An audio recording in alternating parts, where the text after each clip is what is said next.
All right, at the end of a long day for some of us, I'm going to read some poems, not mine, be glad. Read some poems and say a few things about them, I hope. When Lucia and Filippo first invited me, and I'm very happy to be here and quite honored and pleased to be here, when they first invited me to something about the shape of a circle in the mind of a fish with plants, I really had no idea why they invited me. And then I thought, well, okay, plants, mysticism, ayahuasca. That was the mind flow. And I, in the process of having that thought, rehearsed to myself my issues with ayahuasca, which are not issues for indigenous communities for whom ayahuasca is an important part of their ritual practice as communities. It's about the Brooklyn use of ayahuasca, which I'm sure has a London side to it. And the issue for me is that it seems to me that the kinds of transformations of consciousness and kinds of communication that are occurring in various plant-based induced states of consciousness are relatively meaningless, relatively tenuous, relatively inactionable outside of the context of the broader relationship to that plant community, to that community of plant life, animal life, human life, cosmological life, spirit life, of which the particular communities that make use of ayahuasca and other types of hallucinogens are operating. I don't quite know what it means to engage in that kind of practice without a set of practices, and I mean that quite literally, a set of practices by which one is transformed, that it may include an altered state of consciousness through plant-based ingestion, but also may not include that. And that's what brings me to my place, working with some of the weirder parts of Christianity, and some of the weirder parts of Christianity that I think push beyond and outside of and point to the dangers of Christianity from within Christianity itself. So I'm going to do something a little boring and read to you from the Bible. I apologize. It's 1 Corinthians 15:42 in the New Revised Standard Edition. So it is with the resurrection of the dead. What is sown is perishable, what is raised is imperishable. Sometimes that's translated immortal. It is sown in dishonor, it is raised in glory. It is sown in weakness, it is raised in power. It is sown a physical body, it is raised a spiritual body. A soma psychikon is what gets translated as physical body. Soma pneumatikon is what gets translated as spiritual body. In the King James Version, which would have been read by Emily Dickinson, about whom I'm going to talk more today, so also is the resurrection of the dead. It is sown in corruption, important, it is raised in incorruption. It is sown in dishonor, it is raised in glory. It is sown in weakness, it is raised in power. It is sown a natural body, it is raised a spiritual body. Note here that what in Greek is immortality, that which is without end, has been translated in the King James Version as corruption and incorruption. That was introduced in the Vulgate, so that's the medieval sense. And that, I think, gets to something Michael Martyr said earlier, that what is corruption as opposed to decay, that corruption is decay removed from the possibilities of rebirth and regeneration. That's exactly what Christianity is about, unfortunately. So it's the Vulgate that makes it corruptione, incorruptione, corpus animale, corpus spirituale. These passages from Corinthians were crucial to Emily Dickinson. 1 Corinthians 15:51, which comes just after these lines, we shall not all sleep, but we shall not all sleep, but we shall all be changed, which in the New Revised Standard Edition, again, more accurate to the Greek, is we shall not all die, but we shall all be changed in a twinkling of an eye at the end of time, at the sounding of the last trumpet. The analogy here in the Pauline text is with plants, with seeds and their transformation. We have sprouting, budding, flowering, germination, and then what? Decay or corruption. Some sleep, waiting to be regenerated. regerminated, and yet the analogy breaks down. I should say, I don't know anything about plants. But I do know that the Christian metaphorics, or the Pauline metaphorics as they're taken up by Christianity, in particular that Vulgate change from mortality, immortality to corruption, incorruption, that move to use the plant metaphors also involves a refusal of the plant metaphor. There's a desire for transformation and change, but there's also a desire for that transformation and change to end, and to end in a place of stasis, a place of an immortal body that will no longer be transformed in any way, of a static, resurrected spiritual body that will be without change, without further transformation. And all of this is read by Paul as the conquering of death. A bit further in 1 Corinthians, O death, where is your victory? O death, where is your sting? 1 Corinthians 15:55. The body for this version of Christianity, how's it not Christianity? It's Paul. The body must become incorruptible, it must become unchanging, it must become immortal. And so therefore, all those aspects of its plant-likeness that have been pointed to in the passage are also taken away from it in the hopes for an eschatological, resurrected spiritual body. Now, Emily Dickinson was raised within the context of Calvinist Christianity. She refused persistently to achieve the rebirth and conversion for which her evangelizing neighbors, friends, and family they hoped it for her. They not only hoped it for her, they harangued her kind of ceaselessly about the fact that she had not been properly converted to Christianity. She resisted throughout her life. She lived from 1830 to 1886. This is a period of a number of great revival movements within New England in the United States, and she was subject to endless proselytizing. I think it's one of the reasons she stopped leaving the house. There's a lot of talk about this, about her movement out of her hermit-like existence at the end of her life. People impute it to agoraphobia. People impute it to her desire just to be focused on her work. I think she may have also just been trying to escape the Christians. She had, throughout that time, we say she didn't leave the house. That's not accurate. She did leave the house because she had an extensive garden and greenhouse. And she was a committed and apparently extraordinarily talented gardener. I don't know anything about plants, so people tell me these things, I read about this. Her nurturing of bulbs, her ability to move things in and out from the outside space to the greenhouse, keep them alive season after season after season. A number of her poems, including one in which I'll read, talks about her fear of frost, because frost is the thing that could kill such that the regeneration could not occur. It's both about the plants, obviously, and yet about something more, which does not mean I think the plants are metaphors. And that's something that I want to talk about a little bit today. So she had a special fondness in her planting for perennials, for bulbs and other plants that would rejuvenate themselves year after year. She was also passionately fond of wildflowers. And what we see up on the screen here is her herbarium. It was a popular practice in the 1840s, largely under the influence of Edward Hitchcock, who was a local congregational clergyman, natural scientist. He was obsessed with electricity. He thought electricity was a sign that God was present in the world around him, and he could hold that view while maintaining a strict Calvinism.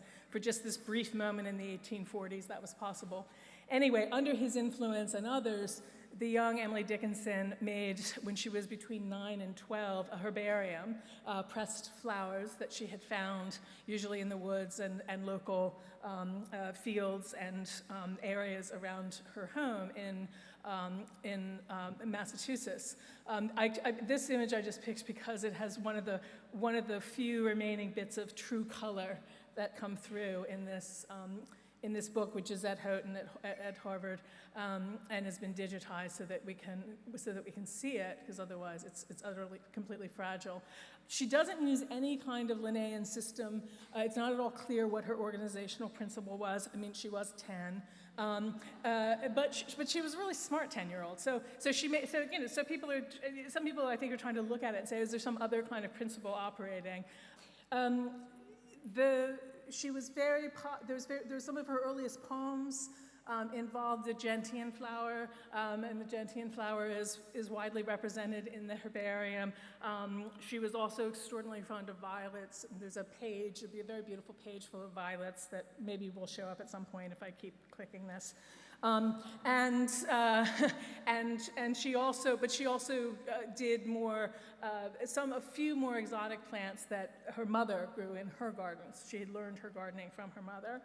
All right, so many people see in Emily Dickinson's poetry and in her Poetics an attempt to render, and this is the words of a scholar who's written about this named Judith Farr, the ephemeral flowers of the garden into poems about the idea of gardens and the fact of flowers that would, these poems, make nature perennial through art. Now that's exactly what I don't want to do here. I don't think that Emily Dickinson thought that through her poems she was making nature perennial through her art. And she has, in fact, an poem that I will read you in which she's quite clear that the art of the plant world is much greater than any art that she ever will devise through words. So I wonder about this claim that reads her use of flowers that run throughout the poems as somehow a metaphor for her own poetic activity. I don't think metaphor is the right way to understand it. So I wonder. Now, already in the Middle Ages, we see a poet and visionary and mystic, Hadvig, who lived probably in the 13th century. We know she lived in the 13th century in the Low Countries, refused the unchangingness and the refusal of mutability that marked the Christian view of the resurrected state, and that marked most Christian views of what the union with God would be. So many Christian mystics would say to be unified with God is to be in a place in which nothing will change. I will be forever united with God in an unchanging and relatively static state of bliss. It's really fun, it's really happy, they like it, but once you get out of the strictures of this body, it will become a state of unchanging immortality. There's a poem by Hadvig, it has nothing to do with plants, so excuse me for a minute while I do this. It's one of her, it's in the last book, the last poem in the manuscripts that we have of her work. There's only 4 manuscripts. And it's called it's not called anything. People call it Love 7 Names. Love has 7 names, which, as you know, are appropriate to her. Chain, light, live coal, and fire. These 4 names designate the all love inspires. The other 3 names are great and strong, forever insufficient, but resonant of eternity. They are dew, living spring, and a hell. And she claims, and she's right, that she found all these names in Scripture, so she gets to use them. And she gets to do whatever she wants with them because that's what she did. So when she talks about love as a chain, this had become a popular way of talking about the mystic's intense desire for and love for God by the time Hadvig is writing in 1250 or so. This is the chain of love is the chain that binds all in union so that each knows the other through and through.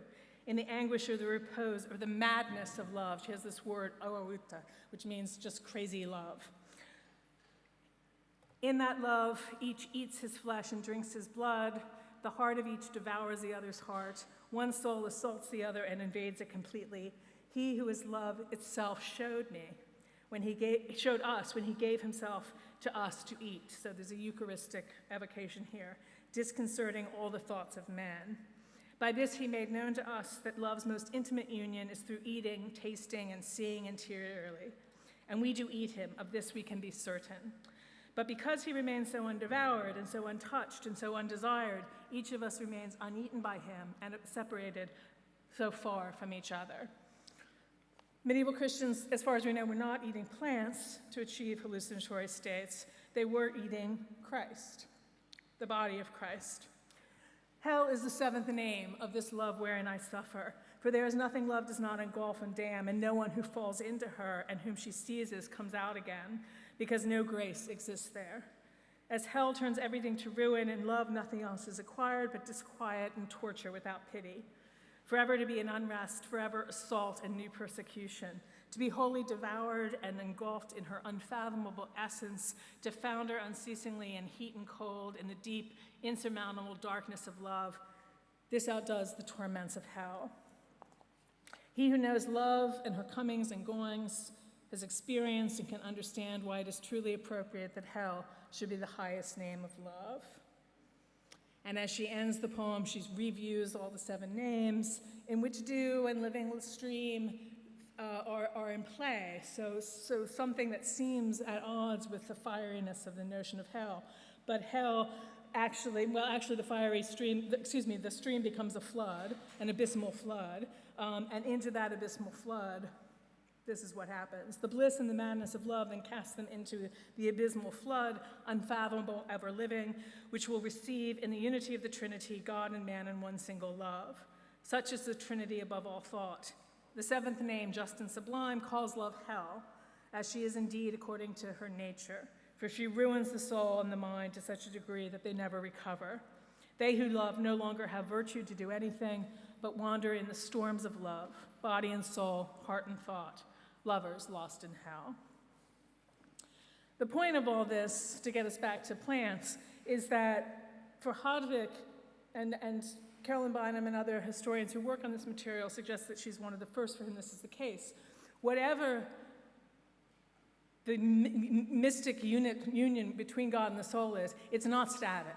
It's an ongoing storm of love in which, for Hadvig, love never loves her enough, she never loves love enough, and that desire keeps them constantly moving in a state of ecstatic and also hellish, what she calls fruition.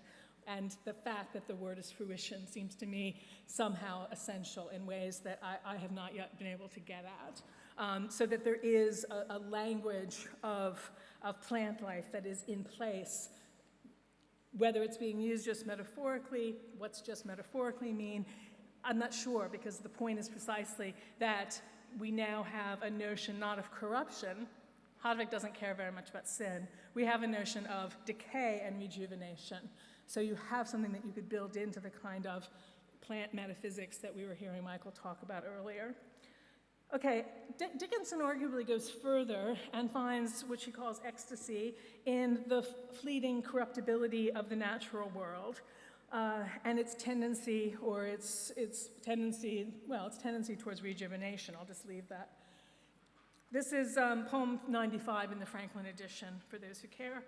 Flowers, well, if anybody, can the ecstasy define, half a transport, half a trouble, with which flowers humble men. Anybody find the fountain from which floods so contraflow? I will give him all the daisies which upon the hillside blow. Too much pathos in their faces for simple breasts like mine, butterflies from San Domingo cruising round the purple line, have a system of aesthetics far superior to mine. The purple line is usually the gentians, that she talks about fields of gentians in various places. And this is one of those poems in which, as I said, it's not that the world of the plant, the world of the garden, the world of the flower provides a metaphor for her poetic art. It's that world is superior to anything her poetic art can ever create. And so there's a kind of humility in the face of the beauty of the natural world, but also the capacity for rejuvenation of the natural world.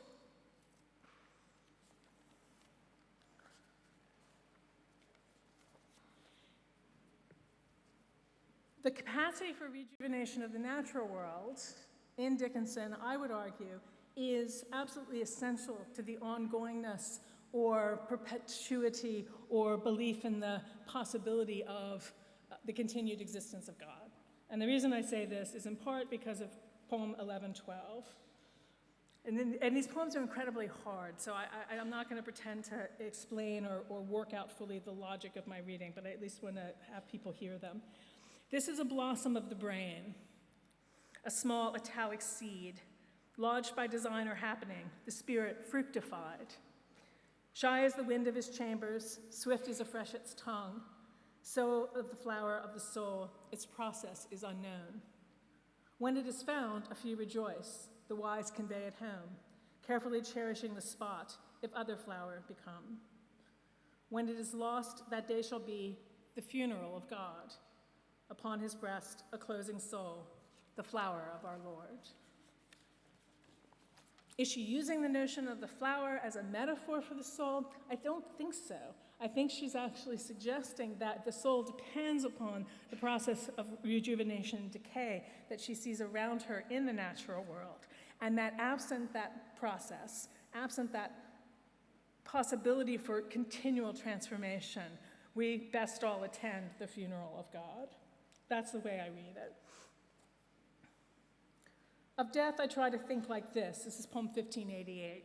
Of death, I try to think like this. The well in which they lay us is but the likeness of the brook that menaced not to slay us, but to invite by that dismay, which is the zest of sweetness, to the same flower Hesperian, decoying, but to greet us. I do remember when a child with bolder playmates straying to where a brook that seemed to see withheld us by its roaring, from just a purple flower beyond until constrained to clutch it. If doom itself were the result, the boldest leapt and clutched it. The flowers here represent, these gentians represent, again, I don't think they represent, I think they are. They are that process of continuous return, a kind of wild, a kind of weird that she insists on living immersed in. And the thing that she fears in this, and we see this in her letters, these very elliptical, cryptic letters that if you aren't thoroughly immersed in her daily life, and it's very hard, even if you are thoroughly immersed in her daily life, to understand exactly what she's getting at. But much of them are about her garden and about the flowers in her greenhouse and her garden. And one of the things, as I said earlier, that she fears most, or that she's most worried about, is frost. This is poem 1130. The frost was on the pane. Secure your flowers, said he. Like sailors fighting with a leak, we fought mortality. Our passive flower we held to sea, to mountain, to the sun, yet even on his scarlet shelf, to crawl the frost begun. We pried him back, ourselves we wedged, himself and her between, yet easy as a narrow snake, he forked his way along, till all her helpless beauty bent, and then our wrath begun,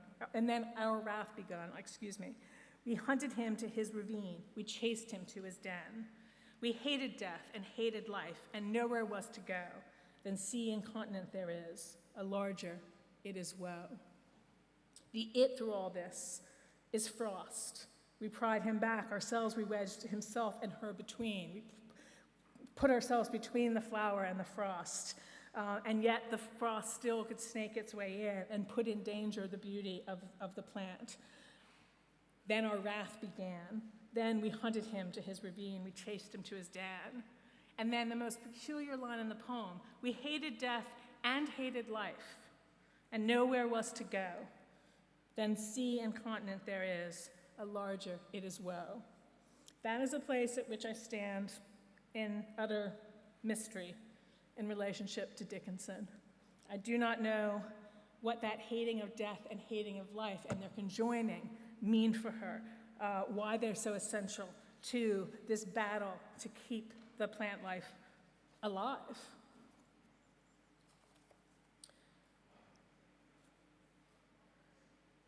And finally, we have this failed Calvinist,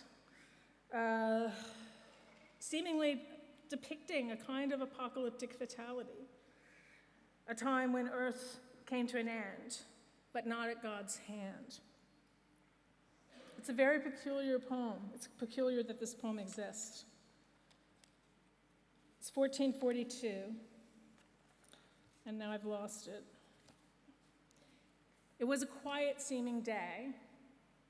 There was no harm in earth or sky, till with the closing sun, there strayed an accidental red, a strolling hue, one would have said, to westward of the town. But when the earth began to jar, and houses vanished with a roar, and human nature hid, we comprehended by the awe as those that dissolution saw, the poppy in the cloud. That's the manuscript page of the poem, and I should have the reverse, and I didn't get it copied. It was written in 1877 in pencil on the back of a note from Abigail I. Cooper, an old friend of hers. The note had been sent quite a while earlier. If you flip it on the reverse side, you see not only the upside down, you see the note from Abigail Cooper, but you also see variants on the poem. And one variant was to read, instead of poppy, to read warrant, so that the last line would read, as those, or the last two lines would read, as those at dissolution saw, the warrant in the cloud. Her earliest publishers, always desiring to wrangle her, kept warrant because it suggested an apocalyptic due-day coming to those who had failed Christ in some way. She doesn't have an apocalyptic due-day here. That's there as a possibility, along with a number of other variants, but the line reads, the poppy in the cloud. There's a poppy from her book at the top in the center. And the thing I immediately thought of was Emma Kuntz's work 020, which is the one that she began and had a vision that there would be a nuclear explosion that would have the power to destroy the Earth.